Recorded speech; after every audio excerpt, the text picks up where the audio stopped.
नमस्कार दोस्तों, path finder में आप सभी का स्वागत है। मेरा नाम है डॉक्टर महिपाल सिंह राठौड़ और आज इस वीडियो में मॉडर्न इंडियन हिस्ट्री को हम कंटिन्यू करेंगे। लेक्चर नंबर 7 है। अगर आपने पहले के लेक्चर्स नहीं देखे हैं तो प्लीज़ प्लेलिस्ट में जाकर आप देखिए, वहां पर आपको सारे लाइन से लेक्चर्स मिल जाएंगे। इस लेक्चर में आज हम डिस्कस करने वाले हैं बैटल ऑफ पानीपत और रोहिल्लास के बारे में। तो देखो, बेसिकली इतने सारे हमने स्ट्रिंग्स, धागे इतने सारे निकल चुके हैं 18 सेंचुरी में कि इनको समेटना मुश्किल हो जाता है। इसीलिए 18 सेंचुरी भारत के इतिहास में समझना पढ़ना थोड़ा सा मुश्किल है, लेकिन इनको मैं आज समेटने की कोशिश करूंगा। तो पिछले लेक्चर में हमने बैटल ऑफ प्लासी और बक्सर के बारे में जाना और पैरेलली बैटल ऑफ पानीपत और जो रोहिल्लास का डोमिनेंस आ रहा था उसको हम यहां पर आज जानेंगे इस वीडियो में। आगे बढ़ने से पहले मैं आप लोगों से एक दो बातें डिस्कस करना चाहता हूं regarding the channel and its future course forward. तो देखो, मैंने आपसे वादा किया था कि यूपीएससी के लिए आपका ये वन स्टॉप सॉल्यूशन होगा। सारे स्टैटिक सब्जेक्ट्स यहां पर पढ़ाए जाएंगे।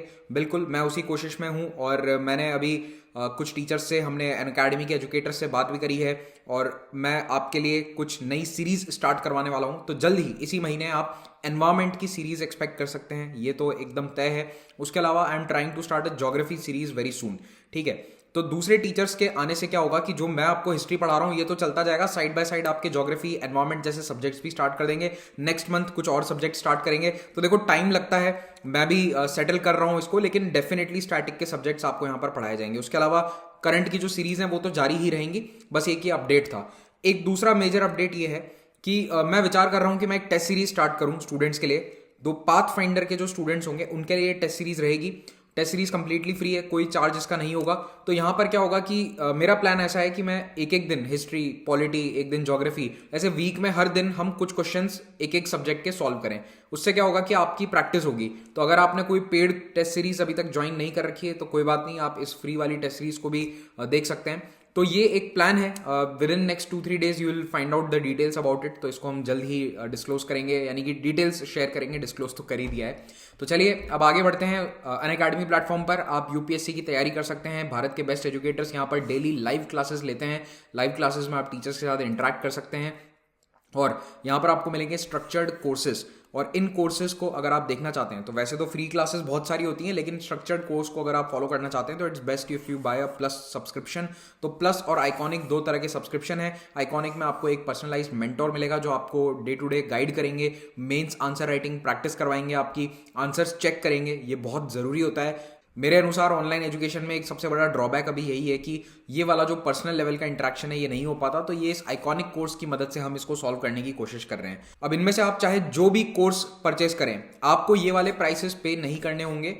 आपको यहाँ पर कोड मांगा जाएगा, उसमें महिपाल टाइप करना है। जैसे ही आप महिपाल टाइप करेंगे you will get a 10% instant discount. तो आपको ये प्राइस देनी होगी, ना कि ये वाली। तो दोनों आइकॉनिक और प्लस में ये बात ध्यान रखिएगा। In fact for other courses as well. तो अगर आप बंडल्ड कोर्सेज एक साथ ले रहे हैं उसमें भी आपको प्राइस बेनिफिट मिलेगा। ये प्राइसेस नहीं देनी होगी। इन पे सब पे डायरेक्टली 10% डिस्काउंट आ जाएगा if you use the code Mahipal. Optional की तैयारी भी आप अनअकैडमी प्लेटफॉर्म पर कर सकते हैं और साथ ही साथ SSC, bank, railway, state PCS, इन एग्जाम्स की तैयारी भी कर सकते हैं। ठीक है, और इन सब के कोर्सेज में आपको ये कोड लगाना है। कोड लगाओगे तो आपको यहाँ पर ये प्राइस देना है, ना कि ये वाला। सब में आपको 10% डिस्काउंट मिल जाएगा अगर आप ये वाला कोड यूज करते हैं। अब पिछले 5 लेक्चर्स में लगातार मैं आपको बताता आ रहा हूँ कि मुगल एम्पायर औरंगजेब के बाद काफी कमजोर हो गया था। मैंने कुछ एम्पायर्स के नाम भी आपसे शेयर किए थे, आपको बताया था। तो आई होप थोड़ा बहुत आपको याद होगा, नहीं होगा तो अभी रिवाइज हो जाएगा। अब इसी समय में 18 सेंचुरी में जो मेन पावर्स थे हमने उनको डिस्कस कर लिया है। मराठास के बारे में हमने डिस्कस कर लिया, बंगाल, निजाम ऑफ हैदराबाद, कर्नाटक हमने डिस्कस कर लिया, मैसूर अब अगले लेक्चर में आ जाएगा। तो इन सबको डिस्कस करने के बाद अब एक यहाँ पर नॉर्थ में जो पावर है वो है रोहिल्लास, जिसके बारे में हम डिस्कस करेंगे। आने वाले कुछ लेक्चर्स में सिख एम्पायर के बारे में भी मैं आपको बताऊंगा। तो रोहिल्लास की चर्चा करने से पहले इनका बैकग्राउंड आपको पता होना चाहिए। रोहिलखंड जो इलाका है आज भी उत्तर प्रदेश का, that is the western and northern part of UP. तो आप जो उत्तराखंड के बिल्कुल पास वाला एरिया देखते हैं वो पूरा रोहिलखंड है, जहां पर ये वाले सिटीज हैं, मुरादाबाद, बिजनौर, ये सभी रोहिलखंड का पार्ट है। तो रोहिल्लास जो हैं ये इस एरिया में रहने वाले पहले जो राजपूत थे उनको भी रोहिला कहा जाता था। रोहिला राजपूत भी थे। लेकिन 17th सेंचुरी में मेनली औरंगजेब के टाइम पे क्या होता है कि बहुत सारे लोग यहाँ अफगानिस्तान और आज का जो पाकिस्तान है उस एरिया से माइग्रेट करके आना शुरू कर देते हैं टुवर्ड्स इंडिया। उसके पीछे रीजन ये था कि जो कई सारे ईरानियन इन्वेजन्स थे, स्पेशली नादिर शाह के रूल के दौरान जो इन्वेजन्स थे उसके कारण कई लोग यहाँ पर रहना नहीं चाह रहे थे and they started migrating to India. क्योंकि देखो मुगल एम्पायर काफी पावरफुल था, उसमें नौकरी वगैरह मिल जाती थी, एज अ सोल्जर नौकरी मिल सकती थी। तो रोहिल्ला जो है ये बेसिकली अफगान्स थे और ये आकर मुगल एम्पायर में रहने लगे और इनमें से कई लोग इस एरिया में सेटल हो गए। तो 50-100 साल तक जब कई रोहिल्ला यहां पर आकर सेटल होना शुरू हुए तो एक समय ऐसा आया 1720 के आसपास जब एक रोहिल्ला ने अपने आप को सेमी इंडिपेंडेंट घोषित कर दिया। तो Ali Mohammad Khan was the establishing person of Rohil kingdom. तो रोहिल्लास जो हैं ये वैसे मुगल दरबार में सर झुकाते थे, मुगल बादशाह के सामने सर झुकाते थे, लेकिन एक तरह से सेमी इंडिपेंडेंट हो गए थे। वही बंगाल अवध वाला इनका भी हिसाब था। तो अली मोहम्मद खान के टाइम पे ये इंडिपेंडेंट हो गए। ऐसा नहीं है कि आर्मी में नहीं थे, अभी भी इनफैक्ट जो मुगल आर्मी थी 1720 के बाद में उसमें ज्यादातर मेजोरिटी जो है वो रोहिल्ला ही हुआ करते थे। तो ये अफगान पख्तून या पश्तून थे जो मुगल आर्मी में एम्प्लॉयड थे और धीरे धीरे इन्होंने अपना एक किंगडम कार्व आउट कर लिया राइट नेक्स्ट टू दिल्ली। तो बिल्कुल ये फर्टाइल इलाका है, गंगा नदी वाला जो एरिया है, अपर गंगा वैली है, वहां पर इन्होंने ये किंगडम एस्टैब्लिश कर दिया। तो कुमाऊं फुट हिल्स भी कह सकते हो, बेसिकली उत्तराखंड में जो पहाड़ी इलाका शुरू होता है उससे जस्ट नीचे वाला जो प्लेन्स का एरिया है। फिर 1739 में क्या होता है कि नादिर शाह का जो सबसे मेजर इन्वेजन था उसने मुगल एम्पायर को बहुत कमजोर कर दिया। ऑलरेडी कमजोर हो रहा था और ये एक बॉडी ब्लो था। तो नादिर शाह के इस हमले के बाद अली मोहम्मद खान ने कह दिया कि अब तो हम उस रंगीला के सामने भी नहीं जाएंगे, जरूरत पड़ी तो देख लेंगे, बाकी हम अपना इंडिपेंडेंट हैं। 1748 में अली मोहम्मद खान की डेथ हो जाती है। उसके बाद उसके जो सक्सेसर्स हैं वो मुगल एम्पायर के साथ उनके रिश्ते कभी अच्छे कभी बुरे, कभी बड़े बड़े पावर ब्रोकर बन जाते हैं वहां पे दरबार में। तो ये सिलसिला चलता रहता है आने वाले 50 सालों तक। अब 1747 से 67 के बीच में अफगान एम्परर अहमद शाह अब्दाली ने दिल्ली पर या मुगल एम्पायर पर लगातार हमले किए, बहुत सारे हमले किए, एक नहीं था 5-6 बार। अब्दाली जो है ये अफगानिस्तान से पंजाब या फिर दिल्ली की तरफ आकर इसने अटैक किए थे। तो अहमद शाह अब्दाली, जिसको दुर्रानी एम्पायर का फाउंडर भी माना जाता है या मॉडर्न डे अफगानिस्तान का भी फाउंडर माना जाता है, अब्दाली के अटैक्स के कारण और ज्यादा अफगान्स उस एरिया से, पाकिस्तान वाले एरिया से आकर भारत की तरफ या रोहिलखंड में आकर रहने लगे। तो ये एरिया और ज्यादा रोहिल्लास के द्वारा पॉपुलेट होता गया। 1757 में क्या होता है कि जब अब्दाली इन्वेड कर रहा था दिल्ली को, उस समय मुगल आर्मी का जो कमांडर था और इंपॉर्टेंट रोहिल्ला चीफ्टेन नजीबुद्दौला, ये मुगल दरबार को छोड़कर या फिर मुगल्स की साइड को छोड़कर अब्दाली की साइड चला जाता है। तो Najibuddaula who is a Rohilla, ये रोहिल्लास का यहां पर चीफ है, ये दिल्ली को छोड़कर माइग्रेट कर जाता है, माइग्रेट नहीं करता, अब्दाली की साइड में चला जाता है। तो ये एक इंपॉर्टेंट इवेंट है। इससे अहमद शाह अब्दाली जो है उसकी आर्मी को काफी एक बूस्ट मिलता है और अब्दाली दिल्ली को लूटपाट मचाने के बाद नजीबुद्दौला को वहां पर बना के चला जाता है गवर्नर, कि ठीक है कहने को मुगल बादशाह है लेकिन सब काम वाम तुम ही देखोगे, और नजीबुद्दौला का एक तरह से राज चलने लग जाता है दिल्ली पे। लेकिन इसको देखकर कौन खुश नहीं था? इमादुल मुल्क। ठीक है, इमादुल मुल्क का पहले भी नाम आया था, मैंने आपको बताया था। इमादुल मुल्क जो है he was a power broker in Delhi, और ये जो हैदराबाद वाले आसफ जहाँ थे ना, जिन्होंने हैदराबाद को अलग कर दिया था निजाम, उनका ये ग्रैंडसन था। ठीक है, तो इमादुल मुल्क को ये पसंद नहीं था कि नजीबुद्दौला इतना पावरफुल हो रहा है। ठीक है, तो नजीबुद्दौला को भगाने के लिए इमादुल मुल्क ने मराठास को बुलाया और रघुनाथ राव के अंडर में मराठास आर्मी आती है और दिल्ली से नजीबुद्दौला को और रोहिल्लास को निकाल दिया जाता है। तो वैसे मराठास कई बार दिल्ली पर अटैक कर चुके हैं, पहले भी 1752 में भी वो दिल्ली आ चुके थे, तब भी उनकी मुगल एम्पायर के साथ डील हुई थी, और वापस से दिल्ली आती है आर्मी रघुनाथ राव की। रघुनाथ राव कौन है? He is the son of Peshwa Bajirao, Bajirao the first. ठीक है, और जो 1758 में पेशवा हैं बालाजी बाजीराव, उनके भाई हैं ये, छोटे भाई रघुनाथ राव। तो रघुनाथ राव के आने के बाद ये मराठा आर्मी जो है अब ऑलमोस्ट पूरे नॉर्थ इंडिया पर अपना कंट्रोल जमा चुकी है। मराठास के अंडर में ही दिल्ली में अब सब कुछ चल रहा है, लेकिन इस समय बहुत सारी पॉलिटिक्स चल रही है। इनफैक्ट आप खुद भी कंफ्यूज हो रहे होगे, यहाँ पर अभी तक एग्जाम वर्दी पॉइंट्स ज्यादा नहीं है, मैं आपको बता दूंगा कि एग्जैक्टली कहां पर एग्जाम के लिए आपको चीजें याद रखनी है। तो बस एक चीज याद रख लेना कि रघुनाथ राव यहाँ पर अभी 1758 में उत्तर भारत में आकर कैंपेन चलाकर रोहिल्लास को दिल्ली से भगा चुके हैं। इसके बाद मराठास पंजाब को भी कैप्चर कर लेते हैं और नॉर्थ वेस्ट बॉर्डर तक अपना पूरा राज एस्टैब्लिश करते हैं। तो वैसे मुगल्स और मराठास के बीच में 1752 में एक ट्रीटी साइन हुई थी, एक संधि साइन हुई थी, जिसके तहत मराठास ने यह कहा था कि हम नॉर्दर्न एरिया से चौथ वसूलेंगे। तो ये आगरा, दिल्ली के आसपास का जितना भी इलाका है, यहां से मराठास टैक्स वसूलते थे, और बदले में मुगल एम्पायर जो बहुत ही कमजोर था उसने कहा था कि आप टैक्स वसूल लो, लेकिन एक काम करो, ये अब्दाली बार बार इन्वेड कर देता है तो उसके खिलाफ यहां पर हमारी बॉर्डर को आप प्रोटेक्ट कर दो। तो इस तरह से मराठास 1750 में ही अटोक तक पहुंच गए थे। अटोक जो एक तरह से इंडस नदी के आगे है, इंडस नदी के वहां पर बॉर्डर हो गया था मुगल एम्पायर का। ठीक है, लेकिन अब्दाली के अटैक के बाद में फिर से मराठास को वहां से हटना पड़ा था 1757 में पीछे। रघुनाथ राव ने आकर उनको फिर से 1758-59 में अगेन अटोक तक एस्टैब्लिश करवा दिया। नजीबुद्दौला जो है वो जाकर अपने कैपिटल सिटी नजीबाबाद में रहने लगा। उसने एक शहर बसा दिया बिजनौर के वहां पे, नजीबाबाद, और वहां से वो अपना रूल कर रहा था, लेकिन बार बार ये सोच रहा था कि मैं दिल्ली में कैसे जाकर पावरफुल बनूं। तो अभी on the eve of battle of Panipat 1760 में क्या स्थिति है, यहां पर रोहिल्लास बैठे हैं और नजीबुद्दौला देख रहा है, मौका ढूंढ रहा है कि किसके साथ में मिलकर और फिर से दिल्ली में पावरफुल बन जाऊं। और दिल्ली में एक पपेट मुगल एम्परर है जो अल्टीमेटली मराठास के अंडर में है, और पूरा नॉर्थ और सेंट्रल इंडिया मराठास के कंट्रोल में है सिवाय बंगाल के, क्योंकि 1757 में क्या हो चुका है, बैटल ऑफ प्लासी, और उसके बाद बंगाल का जो कंट्रोल है वो काफी हद तक किसके हाथ में जा चुका है, ईस्ट इंडिया कंपनी के। अब पानीपत की लड़ाई के पहले का जो घटनाक्रम है वो एग्जाम में कभी डायरेक्टली पूछा नहीं जाएगा, लेकिन समझ लो तो थोड़ा सा लड़ाई के पीछे के फैक्टर्स आपको समझ में आ जाएंगे। तो देखो, इमादुल मुल्क ने, मैंने आपको बताया था, मराठास को बुलाया था और खुद पावरफुल होना चाहता था, तो मराठास की मदद से उसने शाहजहां द थर्ड को गद्दी पे बिठा दिया 10-11 महीने के लिए। और इमादुल मुल्क का ही दूसरा नाम था फिरोज जंग थर्ड, ये आसफ जाह का ग्रैंडसन था, ठीक है। तो 58 से 60 के बीच में मराठास ने अहमद शाह अब्दाली के आर्मी को भी वहां से हटा दिया था। इनफैक्ट अब्दाली का बेटा तैमूर शाह जो लाहौर में बैठा रहता था, लाहौर में उसको गवर्नर बना के गया था अब्दाली 57 में, उसको भी भगा दिया। तो अब्दाली काफी गुस्सा हो गया कि अरे मेरे बेटे को भगा दिया तुमने, मतलब जो जिसको मैं गवर्नर बना के आया हूं। फिर उसको नजीबुद्दौला को भी भगा दिया, जिसको नजीबुद्दौला को दिल्ली सौंप कर आया था। तो अहमद शाह अब्दाली अब गुस्सा हो जाता है और 59 के दिसंबर में वो तय करता है कि अब मैं फिर से जाऊंगा, मुगल एम्पायर को अटैक करूंगा। क्यों? क्योंकि एक तो मेरे बेटे की बेइज्जती हो गई, उसको लाहौर से भगा दिया, और दूसरा नजीबुद्दौला को भी भगा दिया। और उधर से नजीबुद्दौला तो कब से चाह रहा था कि अब्दाली आए, अटैक करे और मैं उसके साथ मिलकर दिल्ली पर फिर से कब्जा जमा लूं। 1760 में एक और बदलाव होता है। शाहजहां थर्ड कुछ ही महीने के सत्ता के बाद गद्दी से हटा दिया जाता है और नजीबुद्दौला फिर से दिल्ली आकर शाह आलम सेकंड को गद्दी पर बिठा देता है। ये कौन शाह आलम है? ये वही वाला है जो कल बैटल ऑफ बक्सर में जिसकी हमने चर्चा करी थी।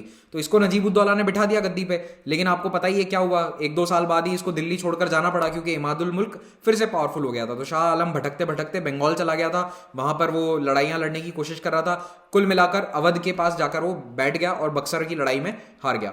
तो शाह आलम द सेकंड को गद्दी पर बिठाया गया 1760 में, और कहने को इसका रूल काफी लंबा चला था, ऑलमोस्ट 46 ईयर्स। लेकिन इसकी सल्तनत इतनी कमजोर थी कि दिल्ली में एक कहावत आ गई थी, है ना, सल्तनत शाह आलम अज दिल्ली ता पालम, यानी कि इस बादशाह का राज कहां से कहां तक है, दिल्ली से पालम तक। पालम कौन सा एरिया है? पालम वो है जहां पर दिल्ली का आज एयरपोर्ट है। तो जो इंदिरा गांधी एयरपोर्ट है that is situated in the area of Palam. Basically लाल किले से लेकर केवल पालम तक सल्तनत है, 30-40 किलोमीटर 35 किलोमीटर का डिस्टेंस है। जो आज का जो दिल्ली शहर है ना, वहां पर मतलब एनसीआर पर भी राज नहीं था इसका बेचारे का, इतनी कमजोर इसकी सल्तनत हो गई थी शाह आलम द सेकंड की, ठीक है, इतना कमजोर था दिल्ली। मतलब पद तो दे रखा है आपने बादशाह मुगल, जैसे कि कोई प्रधानमंत्री हो, और रूल कितना है, जितना जैसे ही कोई म्यूनिसिपल कॉर्पोरेशन का चेयरमैन हो, इतनी सी इसकी पावर बच गई थी। अब रोहिल्लाज ने जब इसको वापस गद्दी पे बिठा दिया शाह आलम सेकंड को, तो नजीबुद्दौला फिर से अब्दाली को इनवाइट करने लगा कि एक काम करो, फिर से आ जाओ और ये मराठा बहुत परेशान कर रहे हैं, इनको हरा दो। क्योंकि इमादुल मुल्क जो है वो फिर से शाह आलम को गद्दी पे बैठा नहीं देखना चाहता था, और इनफैक्ट इमादुल मुल्क के कारण कुछ साल बाद शाह आलम को दिल्ली छोड़कर भागना पड़ा था। एक बादशाह को एक अपने नोबल के कारण दिल्ली अपना कैपिटल छोड़कर भागना पड़ा। ये बंगाल की तरफ गया और फिर आगे जो बैटल ऑफ बक्सर वाला घटनाक्रम मैंने आपको बताया वो हुआ। तो अभी हमें बस ये ध्यान रखना है कि मराठा जो कंट्रोल कहां से हो रहे हैं, पेशवा पुणे में बैठते थे, लेकिन अब कॉन्फेडरेसी बन चुकी है, तो होलकर्स हैं, गायकवाड्स हैं, भोंसलेज हैं, ये सब मिलकर अब रूल कर रहे हैं और पूरे नॉर्थ और सेंट्रल इंडिया पर मराठास का कब्जा है। और डी फैक्टो मराठा सुजरेंटी है मुगल्स के ऊपर भी, यानी कि मुगल एम्परर वही बनेगा जो मराठा चाहेंगे। अगर कोई दूसरा बिठा भी देता है तो ये आर्मी भेज के चेंज करवा देते हैं।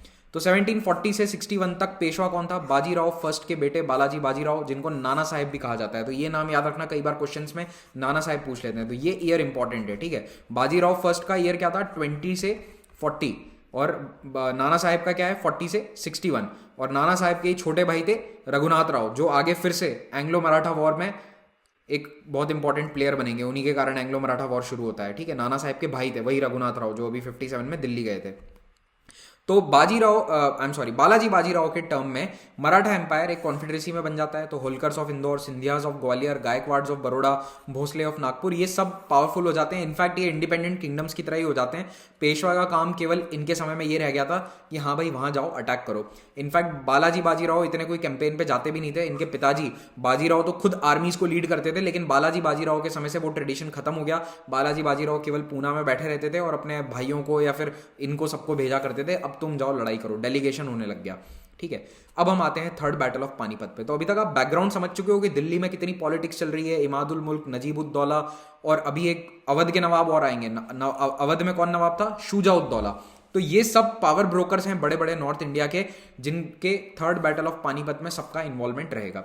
तो पहली बात, थर्ड बैटल ऑफ पानीपत की डेट बहुत जरूरी है, 14 जनवरी 1761 याद होना चाहिए, चाहे कैलेंडर में मार्क कर लो, जैसे भी करो, इसके आगे पीछे बहुत कुछ होता है, इसलिए ये डेट आपको याद होनी चाहिए, 14 जनवरी 1761।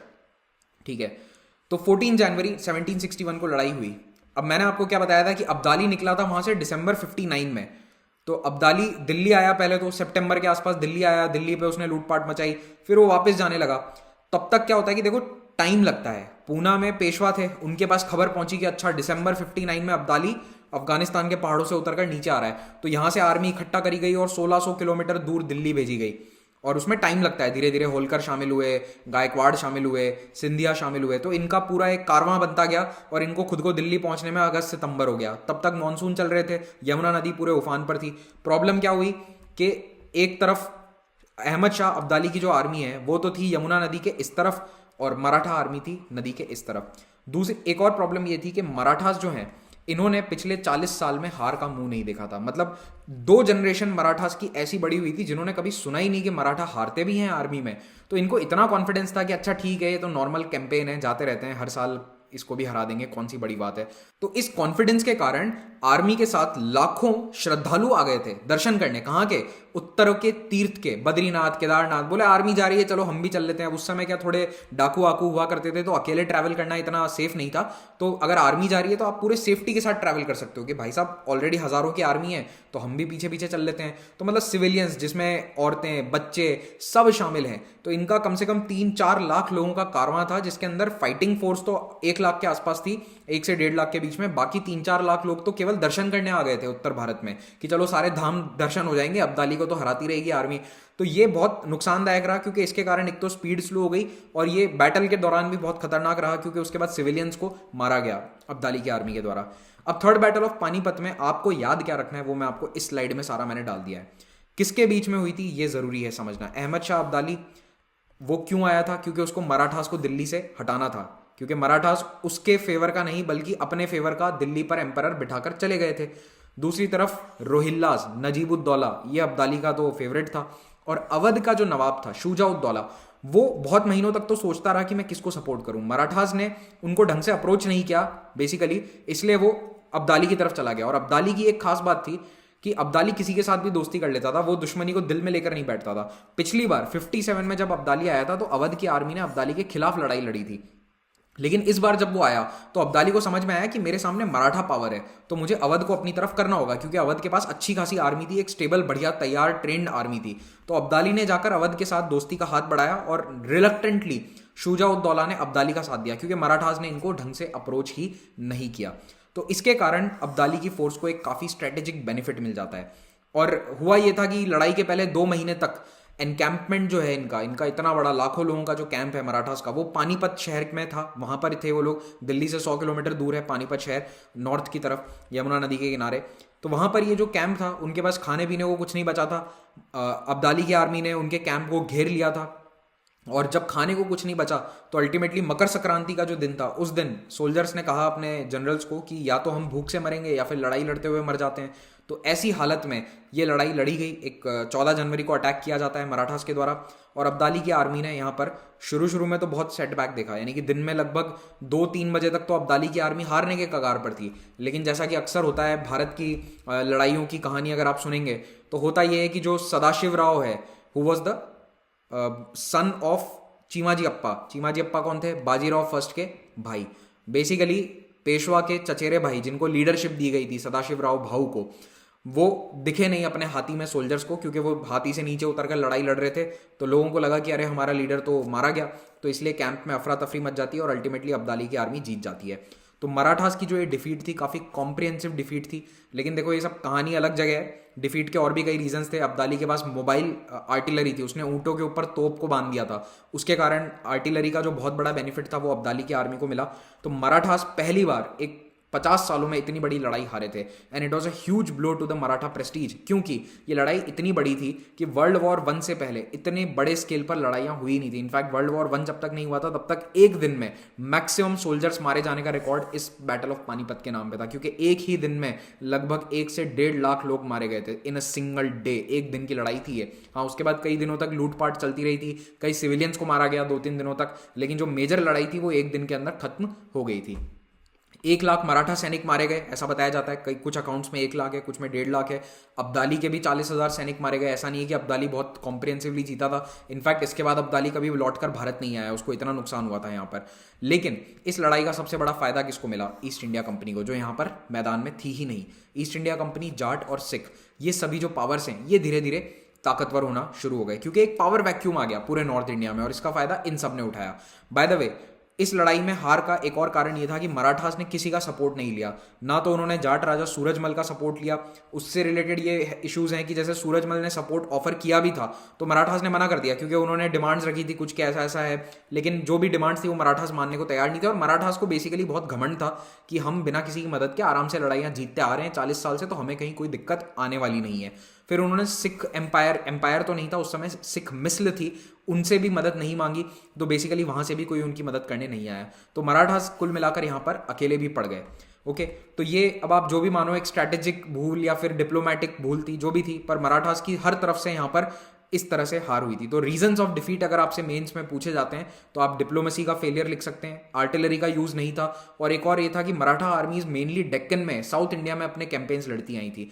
नॉर्थ इंडिया में उनका इन्फ्लुएंस था, लेकिन नॉर्थ में उन्होंने इतनी बड़ी लड़ाई कभी नहीं लड़ी थी। मोस्टली उनके कैंपेन्स गुरिल्ला टैक्टिक्स वाले ही होते थे, हिट एंड रन, जैसे कि बाजीराव का दिल्ली पर अटैक था, आए अटैक किया, एक दिन में वापस चले गए। इस तरह के अटैक्स वो ज्यादा करते थे बजाय इस तरह की बड़ी लड़ाइयों के। तो इस तरह की प्लेन्स वाली मैदानी जंग का उन्हें एक्सपीरियंस कम था। ठीक है, तो उनकी गुरिल्ला टैक्टिक्स यहाँ पर इनफेक्टिव हुई। और फिर उसके बाद कुछ इनफाइटिंग थी, आपस में पावर स्ट्रगल था, कौन किसको लीड करेगा, क्योंकि कॉन्फेडरेसी का मामला था। ठीक है, तो ये सब बातें भी है, तो ये सब मेंस में आप लिख सकते हैं अगर आपसे मराठा की डिफीट के रीजंस पूछे जाते हैं। कुल मिलाकर इसका इम्पैक्ट क्या है, ये हमारे लिए इंपॉर्टेंट है कि पानीपत की लड़ाई का इम्पैक्ट क्या हुआ। तो इसका इम्पैक्ट ये हुआ कि ईस्ट इंडिया कंपनी, जो बंगाल में ऑलरेडी प्लासी का युद्ध जीत चुकी थी, वो और पावरफुल हो गई और बक्सर में वो अवध प्लस मुगल आर्मी को हराने में सक्षम रही। उसके पीछे मेन रीजन ये था कि पानीपत की लड़ाई में ये सब कमजोर पड़ चुके थे और मराठास इस हार के बावजूद नॉर्थ में तो कमजोर हुए, लेकिन सेंट्रल इंडिया में वो अच्छे खासे पावरफुल थे। और इसीलिए ईस्ट इंडिया कंपनी को अब भी एक ही इंसान से डर था, यानी एक ही एम्पायर से डर था, and that was the Maratha empire. ठीक है, तो इनको यही डर था। चाहे वो पानीपत में हार गए थे तो नॉर्थ में भली अटक, पंजाब, ये सब इनके हाथ से चला गया, लेकिन सेंट्रल इंडिया में अभी भी वो काफी पावरफुल थे। अब पैरेलली क्या क्या घटनाएं हो रही हैं? 1764 में battle of Buxar, treaty of Allahabad, यहां पर शाह आलम द सेकंड को फोर्स किया जाता है कि बंगाल के दीवानी राइट्स किसको दे दिए जाएं? ईस्ट इंडिया कंपनी को। ये उसी का एक चित्र है। और जो इलाहाबाद का फोर्ट है वहां पर नजरबंद कर दिया गया था, किसको? शाह आलम द सेकंड को। ठीक है, ये सब पानीपत के बाद हो रहा है। ये पिछले लेक्चर में मैं डिस्कस कर चुका हूं, फिर से रिपीट कर रहा हूं ताकि क्रोनोलॉजी आपको समझ में आ सके। अवध में शुजा उद दौला नवाब हैं और ईस्ट इंडिया कंपनी के एलाई बन चुके हैं। फोर्सफुल ट्रीटी साइन करी गई उनसे, ऑफेंसिव प्लस डिफेंसिव। ये 1774 में इनकी डेथ हो जाती है। 1770 में क्या होता है कि बंगाल में एक बहुत बड़ी फेमाइन आती है। इसमें ऑलमोस्ट 1/3 पॉपुलेशन बंगाल की खत्म हो जाती है और पूरे नॉर्थ इंडिया में एक डिसऑर्डर सी स्थिति है। अब 1772 में क्या होता है कि शाह आलम द सेकंड, जिसको इलाहाबाद के किले में नजरबंद कर रखा था ईस्ट इंडिया कंपनी ने, उसको वहां से छुड़ाया जाता है मराठास के द्वारा। महाड़जी शिंदे या महाड़जी सिंधिया, जो ग्वालियर को रूल कर रहे हैं और ये पानीपत की जंग में भी थे, he was one of the only commanders जो जिंदा बचकर वहां से वापस आ पाए थे। तो महाड़जी सिंधिया के नेतृत्व में मराठा जाकर शाह आलम द सेकंड को इलाहाबाद से छुड़वा देते हैं। अब मराठास को क्या मिल रहा था इसको आजाद कराकर? तो देखो, मराठास का ये मानना था कि चाहे दिल्ली पर एक पपेट एम्परर बिठाएं, हम कठपुतली बिठा दें, लेकिन दिल्ली का तख्त खाली नहीं रहना चाहिए, वहां पर कोई ना कोई मुगल परिवार का व्यक्ति बैठा होना जरूरी है ना। तो empire should have a figurehead, एक नाम का व्यक्ति चाहे बिठा दो, लेकिन बिठाओ उसको, खाली मत छोड़ो। तो उनको ये था कि 10 साल से इसको यहाँ नजरबंद कर रखा है, 7 साल से इसको यहाँ नहीं रखेंगे, इसको छुड़ाकर दिल्ली में हम बिठा देते हैं और ये तो हमारा कठपुतली बनेगा। लेकिन शाह आलम इतनी जल्दी कठपुतली बनने वाला नहीं था। उसने कुछ कोशिश करी थी कि मुगल एम्पायर को मैं रीबिल्ड करूं, थोड़े से आर्मी में रिफॉर्म्स कराने की कोशिश करी, लेकिन मराठास ने इसको चेक कर दिया कि बेटा तुमको छुड़ाकर हम लाए और तुम आर्मी बना रहे हो, है ना, तो ये सब नहीं चलेगा। अच्छा, महाड़जी शिंदिया या महाड़जी शिंदे कौन थे? इनके बारे में ब्रीफली बता देता हूं। तो ये वो व्यक्ति हैं जिन्होंने ग्वालियर वाला जो एम्पायर है, ग्वालियर मराठा कॉन्फेडरेसी का पार्ट था, उसको अच्छे से एस्टैब्लिश किया था। हालांकि उसको स्थापित तो इनके फादर ने कर दिया था, राणोजी शिंदे ने, लेकिन Mahadji Shinde was the one जिनके अंडर में ये ग्वालियर एकदम पावरफुल हुआ था। ये खुद पानीपत में इंजर हो गए थे और फिर चल नहीं पाते थे, उसके कारण इन्होंने काफ़ी वेट गेन भी कर लिया अपने बुढ़ापे में, लेकिन he was a very shrewd politician. और इनके ही नेतृत्व में 1771 में मराठास ने फिर से उत्तर भारत में एक कैंपेन चलाया और उस कैंपेन में काफ़ी सक्सेसफुल रहे थे। बेसिकली जो 1761 में इन्होंने जो हार देखी थी उसको पूरा बदला लेने के लिए 71 में मराठास ने फिर से एक आर्मी भेजी और नॉर्थ में सबको इन्होंने लाइन पर ले लिया। रोहिलखंड में इतनी तबाही मचाई, इतनी लूटपाट मचाई कि रोहिल्लास उसके बाद कभी इतने पावरफुल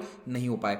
और इसके पीछे मेन रीजन कौन था? महाडजी शिंदे। सारी महाडजी शिंदे की प्लानिंग थी। और महाडजी शिंदे ने एक फ्रेंच जनरल को भी अपनी आर्मी को ट्रेन करने के लिए रखा था, तो इनका नाम था जनरल बेनुआ दी बोआइन, इस तरह से प्रोनाउंस किया जाता है, ठीक है।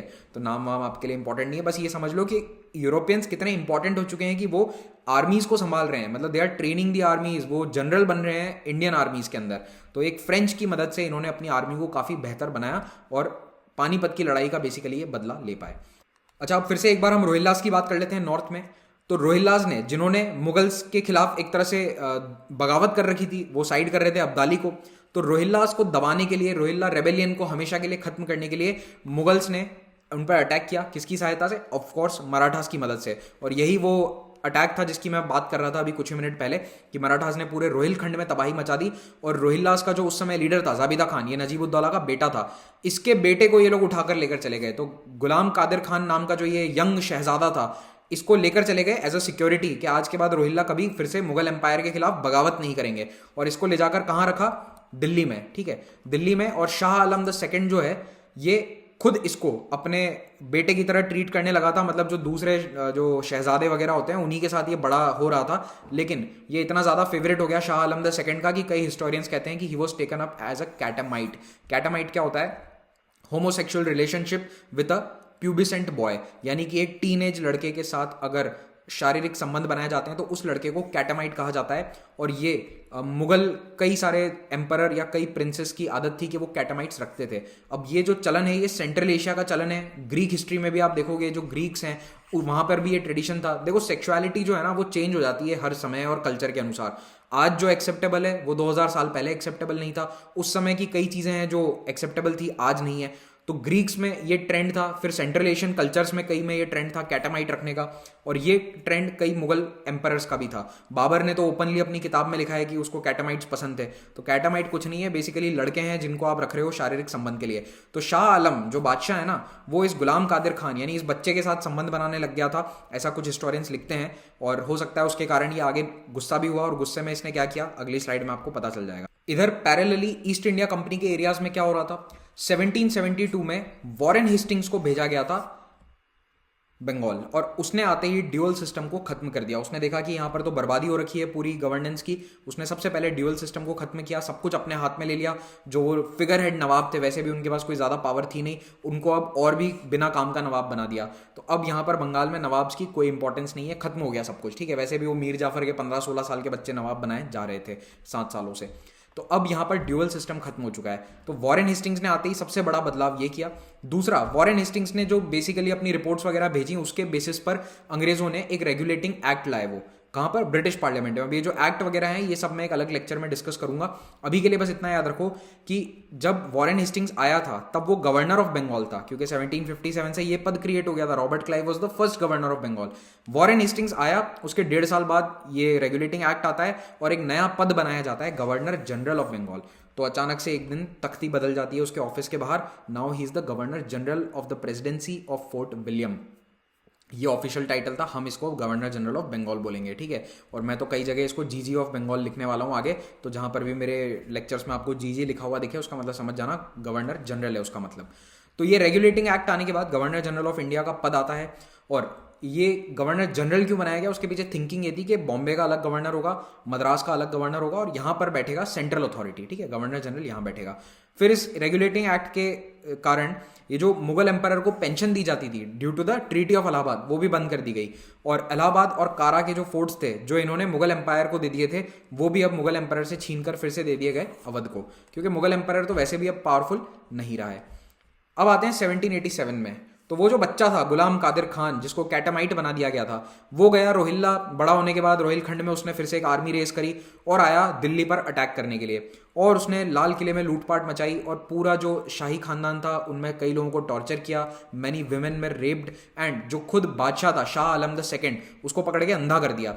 और इसके पीछे रीजन यही बताया जाता है कि इसको बचपन में कैटामाइट की तरह रखा गया था, तो इसने बदला लेने के लिए शाह आलम की आंखें फोड़ दी। और उसके बावजूद शाह आलम अगले 20 साल तक गद्दी पर एक अंधा बादशाह बैठा रहा। गुलाम कादिर को हराया किसने? अगेन मराठास आते हैं। मराठास को ये सब पसंद नहीं था, वो तो अपना शाह आलम चाहते थे कि भाई ये कठपुतली बढ़िया बैठा है, इसको बिठाए रखो। तो महादजी शिंदे ने फिर से आर्मी भेजी और गुलाम कादिर खान को मार दिया गया।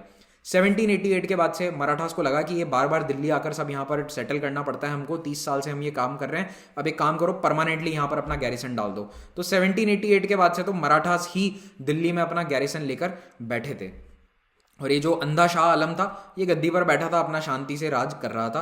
कहाँ? दिल्ली, लाल किले से पालम तक।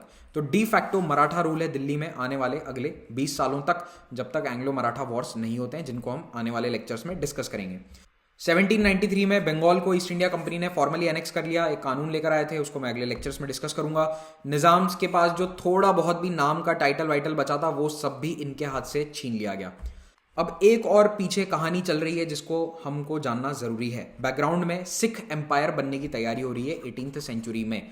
तो इस सिख एम्पायर की कहानी की शुरुआत होती है 1708 में। 1708 में जो सिख धर्म के 10वें गुरु हैं गुरु गोविंद सिंह जी, उनकी मृत्यु हो जाती है और उन्होंने ये कह दिया था कि मेरे बाद जो गुरु ग्रंथ साहिब किताब है केवल ये गुरु के रूप में पूजी जाएगी, उसके बाद और कोई इंसान गुरु नहीं बनेगा। ठीक है, तो गुरु गोविंद सिंह जी के बाद से जो लीडरशिप है, मिलिट्री लीडरशिप, वो किसके हाथ में चलेगी? बाबा बंदा सिंह बहादुर। बाबा बंदा सिंह बहादुर ने मुगल्स के खिलाफ अगले 8 सालों तक लड़ाई लड़ी, मुगल आर्मीज को कई बार हराया, लेकिन अल्टीमेटली 1716 में इनको मुगल आर्मी कैप्चर कर लेती है और इनको एग्जीक्यूट कर दिया जाता है। लेकिन इनके बावजूद, इनके जाने के बावजूद कई सारे छोटे छोटे एरियाज में सिख लोग पावरफुल हो रहे थे और उन्होंने अपनी अपनी मिसल बनानी शुरू कर दी। मिसल का क्या मतलब है? मिसल एक तरह का ऑर्गेनाइजेशन है, एक संगठन है जो किसी एक छोटे एरिया पर रूल कर रहा है। तो कई सारी सिख मिसलें थी जो फाइनली एक तरह से समझ लो कंसोलिडेशन उनका होकर 12 सिख मिसल बन गई और ये 12 मिसलें पंजाब रीजन में डोमिनेंट थी और ये अगेन कॉन्फेडरेसी की तरह काम करती थी। कॉन्फेडरेसी का मतलब क्या है कि जब कोई बाहरी आक्रमण हो रहा है तो सब एक साथ मिलकर लड़ रहे हैं, बाकी अपना अपना एरिया अपना कंट्रोल कर रहे हैं। तो ये जो 12 सिख मिसलें हैं, इन्हीं में से सबने मिलकर, इन्हीं सिख मिसलों ने मिलकर कई बार अफगान्स के खिलाफ लड़ाइयां लड़ी, मुगल आर्मीज के खिलाफ भी लड़ी। तो दोनों तरफ ही, दोनों फ्रंट पर, अफगान फ्रंट पे और इधर दिल्ली वाले फ्रंट पर, दोनों ही तरफ ये लड़ाइयां लड़ रहे थे। और इन्हीं मिसल में से एक थी सुकर चकिया मिसल, जिसके लीडर थे रणजीत सिंह। इन्होंने 1799 में सारी सिख मिसलों को हराकर एक यूनाइटेड सिख एम्पायर बनाया और 1799 में इनकी ताजपोशी करी जाती है एज द सिख एम्परर। तो सिख बादशाह बनते हैं रणजीत सिंह 1799 में और अब ये सारी मिसल खत्म हो चुकी है। There is one united empire, that is the Sikh empire. और 50 साल तक इन्होंने रूल किया इस सिख एम्पायर ने। इनकी डेथ के बाद एम्पायर कमज़ोर हो जाता है और जो एंग्लो सिख वॉर है उनको भी हम आगे डिस्कस करेंगे। तो बेसिकली आप समझ पा रहे हैं कि उत्तर भारत में क्या चल रहा है। जब ये अब्दाली वाले इन्वेजन्स और सब कुछ हो रहे हैं तो वहां पर उस वक्त मिसल मौजूद हैं, है ना। ये मिसल मौजूद है, इतनी पावरफुल नहीं है, लेकिन जो अब्दाली का अटैक होता है और जब मराठास भी कमज़ोर हो जाते हैं तो फिर ये उस पावर वैक्यूम का फायदा इन मिसल को भी होता है पंजाब वाले एरिया में। तो इसी के साथ ये लेक्चर समाप्त होता है। पुराने सारे पीडीएफ अपलोड किए जा चुके हैं टेलीग्राम चैनल पर।